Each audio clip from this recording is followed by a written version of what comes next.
अब हम इस वीडियो में करेंगे class 6th history chapter 4 what books and burials tell us.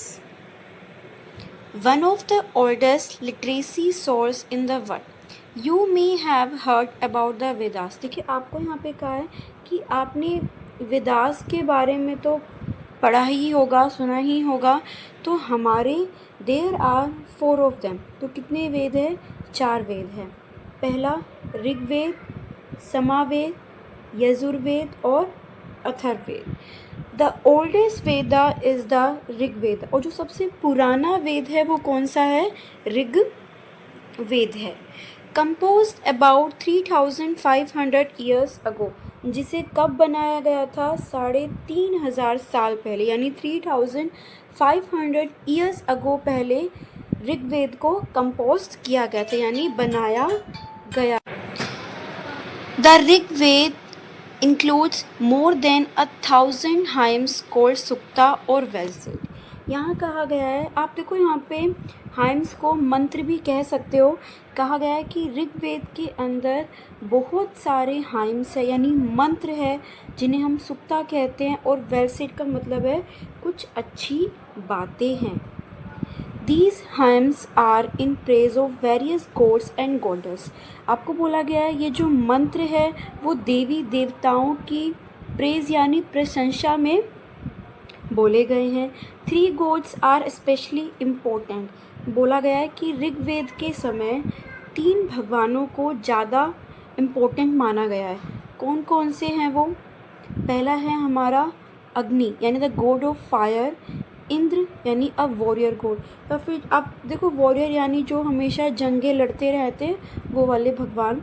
And Soma एक प्लांट है जिससे एक स्पेशल ड्रिंक बनाई जाती है। These hymns were composed by sages. और जो ये हाइम्स है यानी ये जो मंत्र है वो कौन बनाते थे? ऋषिज बनाते थे। Priest taught students to recite and memorize each syllable, word and sentence bit by bit with great care। यहाँ पे बोला है कि जो पंडित है वो अपने शिष्य को एक एक वर्ड, एक एक सेंटेंस अच्छे से समझाते थे और पढ़ाते थे। Most of the hymns were compose and taught and learn by man. कहता है कि ज़्यादातर हाइम्स आदमियों ने ही पढ़े हैं और आदमियों ने ही बनाए भी हैं। A few were compose by women. हमें बहुत ही कम देखने को मिलते हैं जो औरतों ने बनाए हैं। अब the Rigveda is in old और वैदिक संस्कृत। जो ऋग्वेद है वो बहुत ही पुराना और वैदिक संस्कृत भाषा में लिखी गई है। Which is different from the Sanskrit you learn in school these days. हाँ, लेकिन जो वो संस्कृत और आज की संस्कृत में बहुत ज़्यादा अंतर है। यानी ये वो संस्कृत नहीं है जो आप आज के दिनों में अपने स्कूल डेज़ में पढ़ते हैं। आगे देखते हैं Sanskrit and other languages. Sanskrit is a part of family. आपको बोला गया है यहाँ पे कि संस्कृत एक फैमिली का पार्ट है। और वो कौन सी फैमिली का पार्ट है? इंडो यूरोपियन का फैमिली का पार्ट है। इंडो यूरोपियन मतलब आप कह सकते हो कि इंडिया और यूरोप की लैंग्वेज में काफ़ी ज़्यादा समानता है, तो इसीलिए उसको एक ही परिवार का माना गया है। अब देखिए इंडियन लैंग्वेज में कौन सी आती है? एसमीस, गुजराती, हिंदी, कश्मीरी और सिंधी। और एशियन लैंग्वेजेस में कौन सी आती है? पर्शियन आती है। मैनी यूरोपियन लैंग्वेजेस जैसे such as English, French, German, Greek, Italian, Spanish belong to this family. तो यहाँ पे सिंपल सी बात क्या है कि इंडो यूरोपियन फैमिली का ये पार्ट मानी जाती है। क्यों? क्योंकि इंडिया और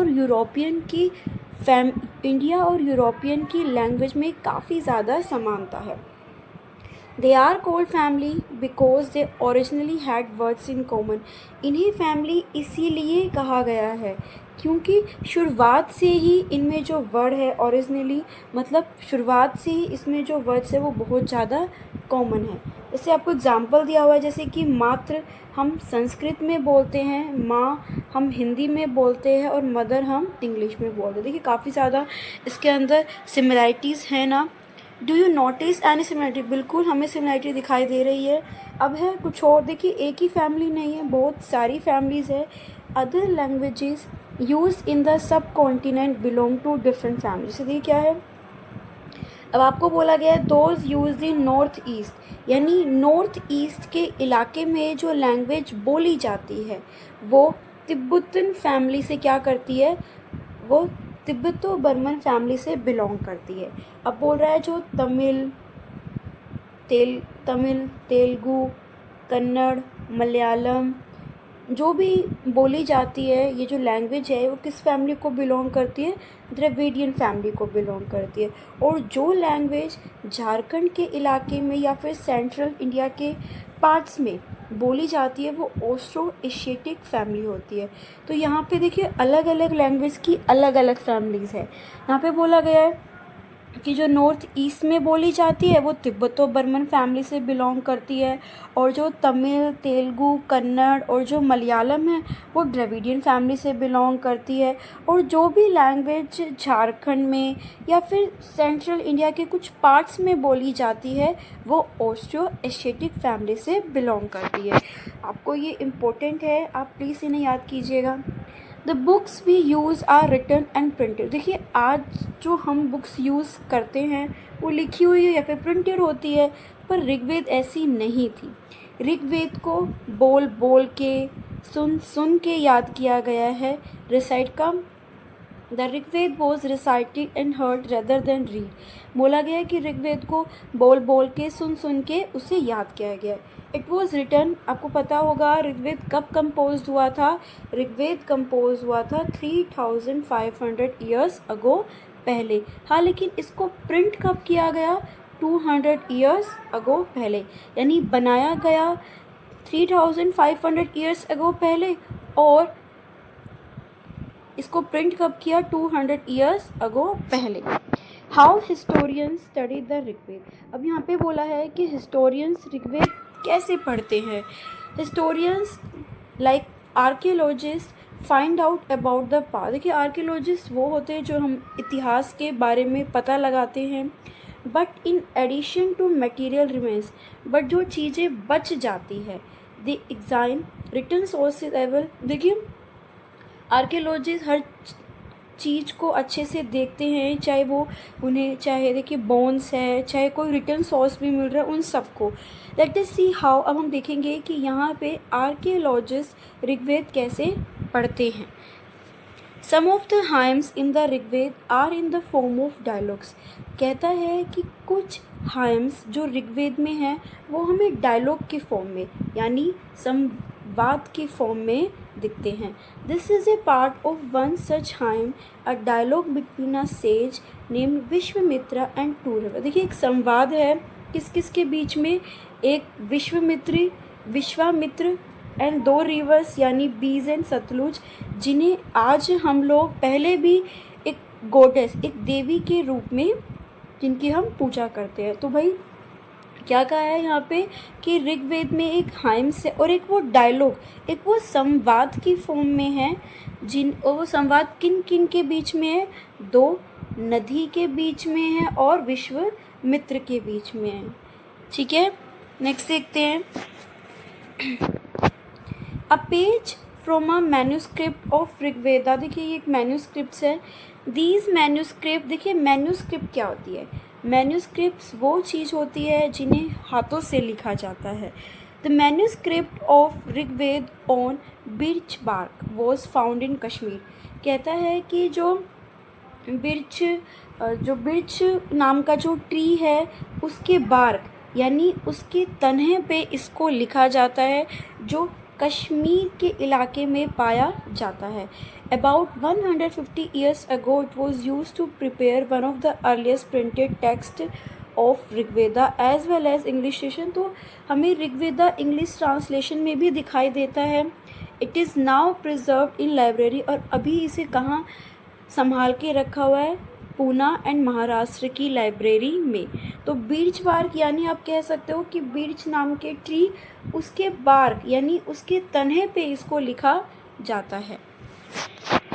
देखिए ये विश्वामित्र एंड रिवर्स के बीच में संवाद चल रहा है कि Vishwamitra, O rivers come down from the mountains like two swift horse, like two shining cows that lick their calves। यहाँ पे विश्वामित्र कह रहे हैं ओ रिवर्स, नदियों, यानी बीज एंड सतलुज से वो बात करते हुए कह रहे हैं नदियों नीचे आओ, जैसे दो घोड़े नीचे आ रहे हैं और दो चमकती गायें जैसे अपने बछड़े को चाट रही हैं। तो यहाँ पे ये स्टोरीज है, ज़्यादा कोई इम्पोर्टेंट नहीं है, मतलब स्टोरी ने एक पोएम टाइप की है, तो ये कुछ खास नहीं है। नेक्स्ट देखते हैं कैटल, हॉर्सेस एंड चैरियट। देखिए यहाँ पे कैटल का मतलब है कि ऐसे जानवर जो दूध देते हैं, और हॉर्सेस समझ गए होंगे आप, चैरियट्स यानी रथ। आगे देखते हैं क्या है। There are many prayers in the Rigveda. कहता है कि ऋग्वेदा में बहुत सारी प्रेयर्स है जो हमें देखने को मिलती है कैटल्स के लिए, चिल्ड्रन ज़्यादातर लड़कों के लिए, हॉर्सेस के लिए, और यहाँ पे बोला गया है horses were yoke to chariots that were used in the battles.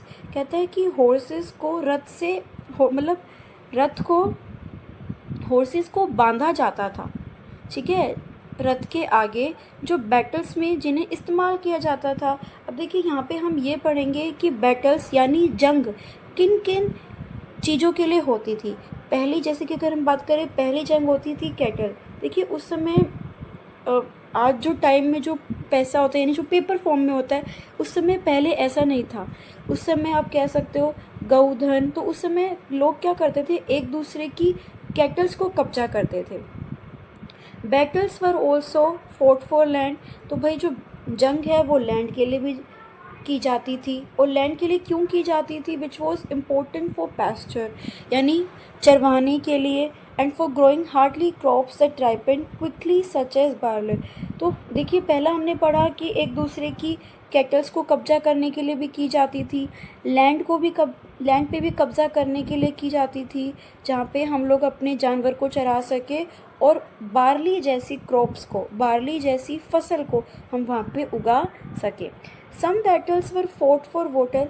पानी के लिए भी वहाँ पे जंगें लड़ी जाती थी, और साथ ही साथ लोगों को कैप्चर करने, लोगों को बंदी बनाने के लिए भी जंग की जाती थी। सम ऑफ द वेल्थ, यहाँ पे वेल्थ का मतलब है जो ये लूटपाट से जो भी सामान हमें मिलता था उन्हीं को बोला गया है। Some of the wealth that was obtained was kept by the leader. कि जो भी लूटपाट से हमें सामान मिलता था वो या तो लीडर्स रख लेते थे, और देखो कुछ लीडर्स रख लेते, सम वॉज गिवन टू प्रिस, कुछ पंडितों को दे दिया जाता था, and the rest was distributed Among Us the people, और जो बचा हुआ है वो लोगों के बीच में बांट दिया जाता था। Some wealth was use for the performance of Some wealth was used for the performance of यज्ञ और sacrifices in which offerings were made into the fire। देखिए कुछ जो वेल्थ था वो हम लोग यज्ञ और सेक्रीफाइसेस करने में भी इस्तेमाल करते थे। These were mean for God. और ये हम ये क्यों करते थे, क्योंकि हमें यहाँ पे देवी देवताओं को भी उनको समर्पित करने के रूप से करते थे। ऑफरिंग्स यानी जो भी लूटपाट में जो भी सामान में क्या क्या आता था, जैसे कि घी है, यानी आप कह सकते हो ग्रेन। सम केसेस कभी कभार एनिमल्स की भी यहाँ पे बलि दी जाती थी। Most man took part in these Wars. यहाँ बोला है कि ज़्यादातर आदमी ही जंगों में हिस्सा लेते थे। कोई रेगुलर आर्मी नहीं होती थी, हाँ, लेकिन असेंबलीज होती थी जहाँ पे लोग मिलते थे, डिस्कस करते थे कि युद्ध कैसे करना है और शांति कैसे बनाए रखनी है। They also choose leaders who were often brave and skillful warriors। और वो ऐसे लीडर्स को चुनते थे जो काफ़ी ब्रेव है और उन सबसे ज़्यादा स्किलफुल है। देखिए उस समय तक ये वाला कंसेप्ट नहीं आया था कि राजा का बेटा ही राजा बनेगा। तो उस समय ये कंसेप्ट था कि जिसमें